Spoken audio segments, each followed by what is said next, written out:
Welcome back to the messy garage edition of today's episode. Today, what we got behind me is this fuel tank on a trailer that we are going to take off the trailer and put behind the garage. We will put a pump on it, stuff like that, but we got a little bit of work to get there. So the story behind this fuel tank trailer is it was a farmer's up the road. He had one of his high school employees helping him over the summer. And long story short, it ended up in a ditch upside down. So the trailer itself is pretty rough. The fuel tank isn't so bad. It's just got a big old dent in the front, and it's got one small hole that's gonna have to be patched up and welded back. So after it had rolled, he just had it sitting up at the front of his yard, not knowing quite what he was gonna do. He was looking at other fuel tanks, whether or not he was gonna fix this one. This one had a really nice generator on it. They had fixed up the trailer pretty nice. But in the rolling of the fuel tank trailer, it messed up the trailer. It was gonna need new rims, part of it's bent, all that good stuff. So he just had it sitting there. One of his other high school employees was tasked with the job of filling up the other fuel trailers because he has a couple of them. And they started putting fuel in this trailer and walked away. And about 50 gallons later, realized it was spilling all over the ground. So he essentially wanted it to be trashed. He wanted to get rid of it. He didn't want to see it. So I got it for a price of $3.99. So it's going to be ours. And especially with today's fuel prices and what they're really expecting fuel to get up to, it's a really good idea to buy it and store it here on site. So that's what we're going to do. So today we will work on getting it off. We'll get it patched. We have a fuel pump that we bought. It is an AC one, so we'll run some electrical into the garage and get that going. Hopefully by the end of today we can have this pretty much all set up. As you can see, that's our hole that we're gonna have to patch up, and then it's just held on by a couple of bolts inside there that we'll have to take off. We'll be able to pull the whole tank out, pull the trailer out. Whether or not that's today or not, we will be taking this trailer and cutting it up. We'll take the boards off, cut it up. We need some steel anyway for some other projects. So I'm kind of excited right now. It's the first time I get to use these. I do got these new DeWalt Power Stack batteries. Local farm stores having a deal where you bought some new batteries and get these. I needed some new batteries anyway, so I went ahead and pulled the trigger, got these guys, and I'm excited to see how they work. I really do want to do a comparison of these versus some standard 2 amp or even the 4 amp batteries. See what they do, how they hold up, what their battery life is, things like that. So that's something I really want to do. Something might be coming out shortly. Stay tuned for that. But this is the first time I get to use these, so I'm pretty excited for that.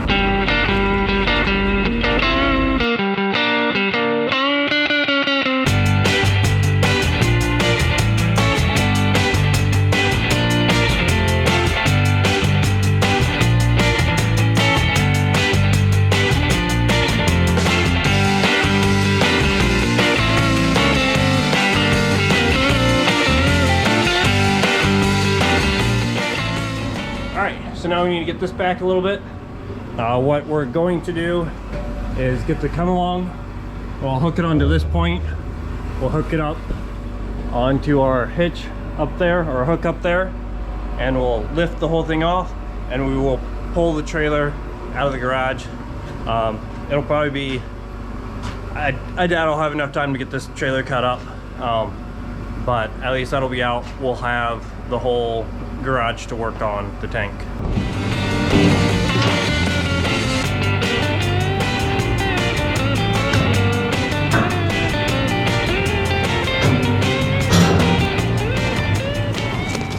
So now that that's off of there, we are going to go ahead, grab the tractor, pull the trailer out, then we will drop the tank.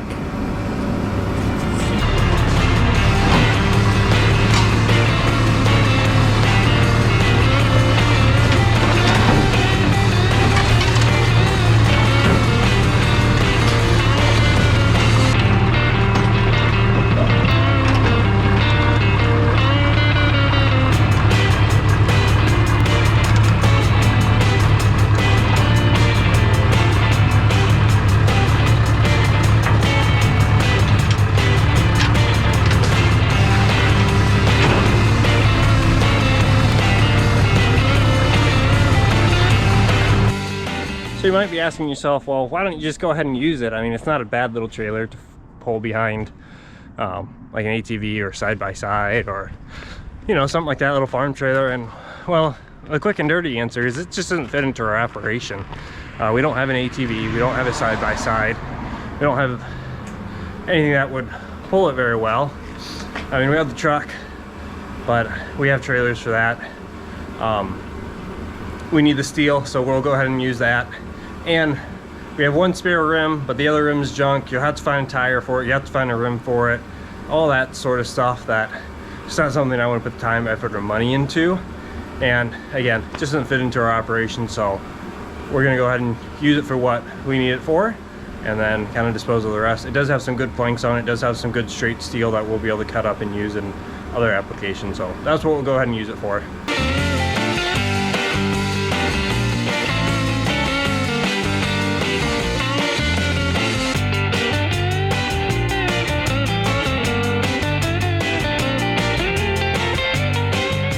We got the tank upright where our hole is. We got the grinder with the wire wheel on it.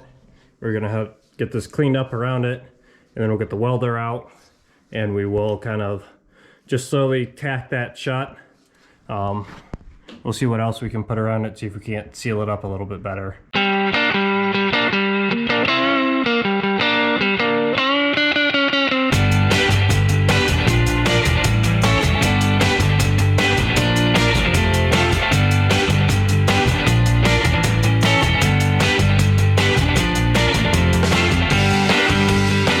All right, we got the welder set up.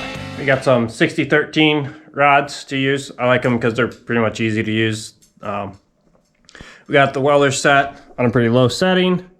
So hopefully we're not burning through. It's gonna be a very slow, kind of tedious process. It's gonna be fill a little bit, clear the slag, fill a little bit, clear the slag, and then hopefully we got it all filled up. I do have a piece of flat stock that I might be able to cut and kind of put another patch layer over it. It's just not very smooth to be able to get something on there, so we'll see what we got going on, and then we'll go from there.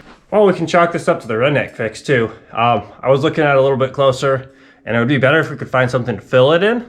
So I actually found a bolt that fills pretty well. If you look, there's not a whole lot of gapping around it. So we'll go ahead and we'll weld that in there. If I get adventurous, I'll cut that end off. But that's actually gonna work a little better, I think.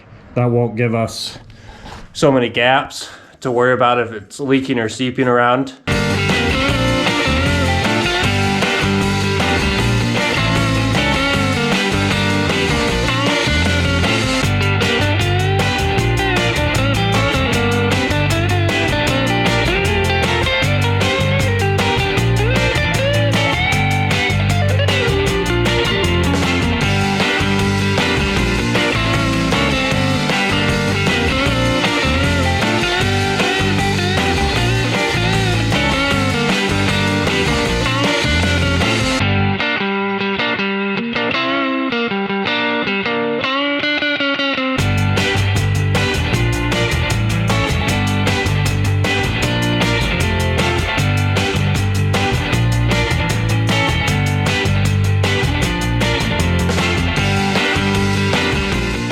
All right, I don't have a whole lot of battery left. We'll get this on the charger and we'll keep working, and then we'll show you kind of what else we got going on.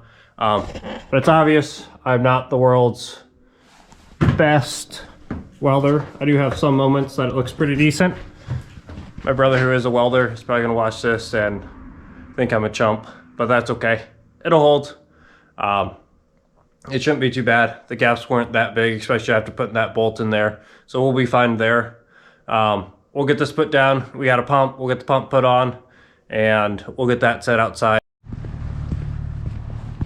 All right. Well, it's been an interesting day. Great morning. And then we got our new to us fuel tank filled up, and David had welded a hole. Yeah, I'll go in here so you guys can hear me. David had welded a hole in it yesterday, and he thought he got it all set, but they came and filled it up about 45 minutes before David got home, he got home, looked at it, and his weld did not plug up the hole all the way. So he is still working on it.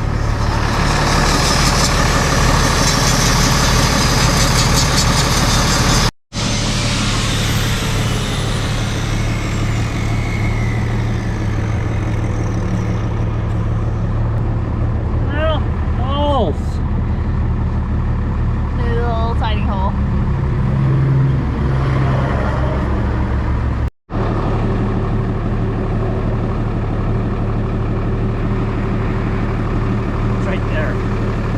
Still going?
Well, that was fun and exciting. I guess my weld had a pinhole in it and didn't quite realize it.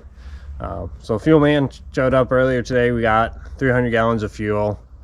It looks like it's only about half full at this point, so it's a good thing we actually didn't go ahead and get it completely filled up.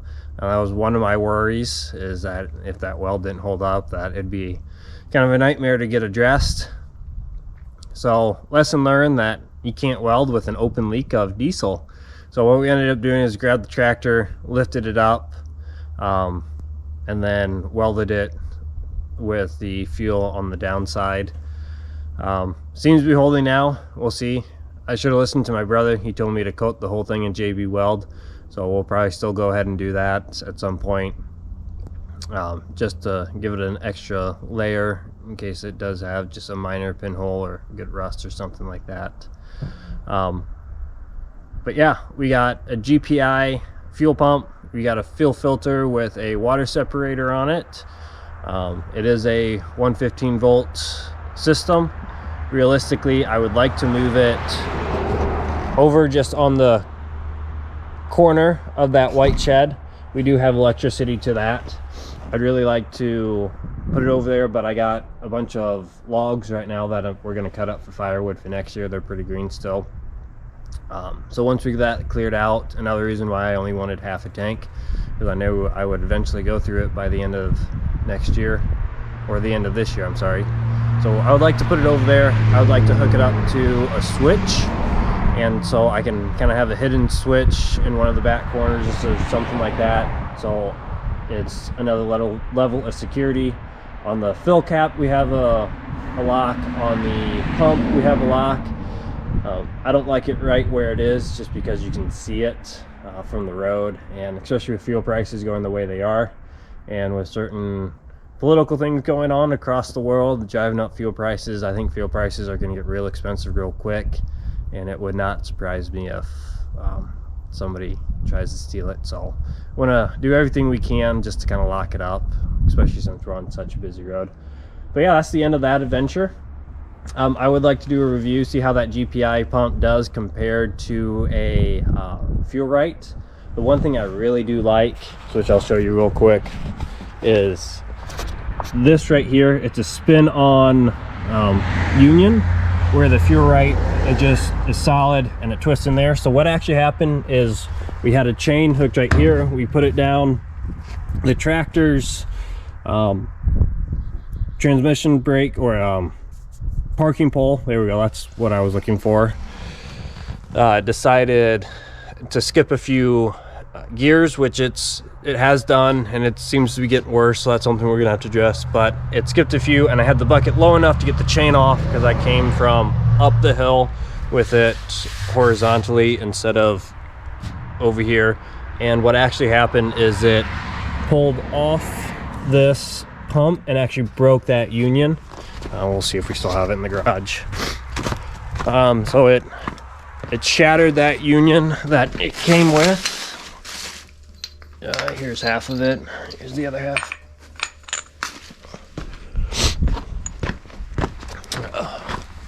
Let's see here if I can show you guys.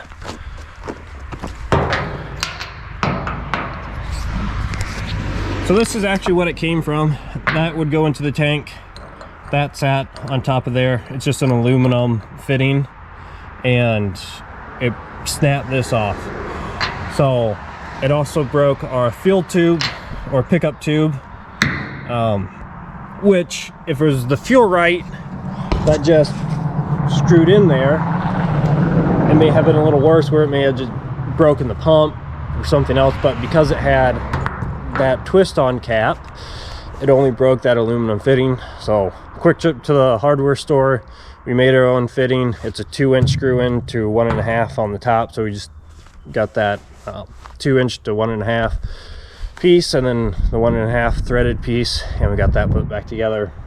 I also just got some PVC for a pickup tube, which in reality our pickup tube only went down about a 3/4 of the way down, so it didn't even go all the way down. So we got some PVC that goes almost all the way to the bottom, so we'll be able to utilize almost all the tank now. But yeah, that was our fun project that took longer than anticipated with just about everything. We will get that weld covered in JB Weld here soon. We'll need to go to the hardware store and pick some up. But yeah, that was exciting. See you guys next time. Oh, and just to make the job a little bit more fun, for some reason our welder is not grounding out at this moment, and so it is shocking you every time you touch it. So we figured that one out. In case you guys didn't know, it's not fun to be shocked all the time. So leather gloves and laying on the ground, and occasionally you get a shock, but it wasn't the worst I've had, but still uncomfortable.